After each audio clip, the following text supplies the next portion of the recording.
नवी मुंबई शहरात रस्त्याच्या कडेला खाद्यपदार्थ विक्री करणारे विक्रेते तसेच बहुतांश हॉटेल व्यावसायिक पावसाळी गटारात सांडपाणी अथवा घाणपाणी सोडत असल्याचे निदर्शनास आल्यास संबंधितांवर कठोर दंडात्मक कारवाई करण्याचे स्पष्ट निर्देश महापौर सुजाता पाटील यांनी महानगरपालिका प्रशासनाला दिले आहेत।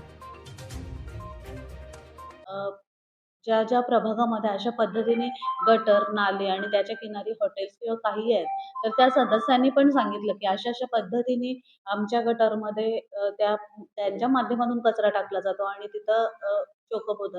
तर सन्माननीय अधिकारी वर्गांना त्याही सूचना दिल्या, तर तेही स्वच्छ व्हायला पाहिजे आणि अधिकारी वर्गांनी हे चांगलं केलेलं आहे, की आत्ताच त्यांनी ज्या-ज्या आपल्या बाकी हौस आहेत, जसे की सिडको आहे, MIDC आहे, जे प्राधिकरण आहेत, त्यांच्यासोबत पण त्यांनी बैठक लावलेली होती आणि ज्या-ज्या त्यांच्या प्रभागामध्ये त्यांच्या क्षेत्रात जे गटर किंवा नाली येतात, त्या संदर्भात संयुक्तरित्या कशा पद्धतीने स्वच्छता केली जाईल, त्याच्या संदर्भात त्यांनी डिस्कशन केलेलं आहे आणि हेच आता 10 तारखेला आम्ही प्रत्येक अ, अ, सदस्य तिथं जाऊन बघणार आहोत. आपल्यालाही मी निमंत्रित करेन, की आपणही सोबत या.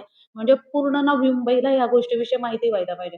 कारण ज्यांच्यासाठी आपण करणार आहोत, ज्या जनतेसाठी, त्यांनाही माहीत पाहिजे, की महानगरपालिकेमध्ये त्यांच्यासाठी काय काम केलं जाईल.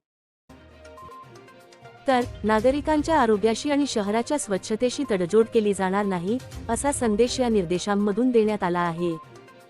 पालिका प्रशासन, नवी मुंबई।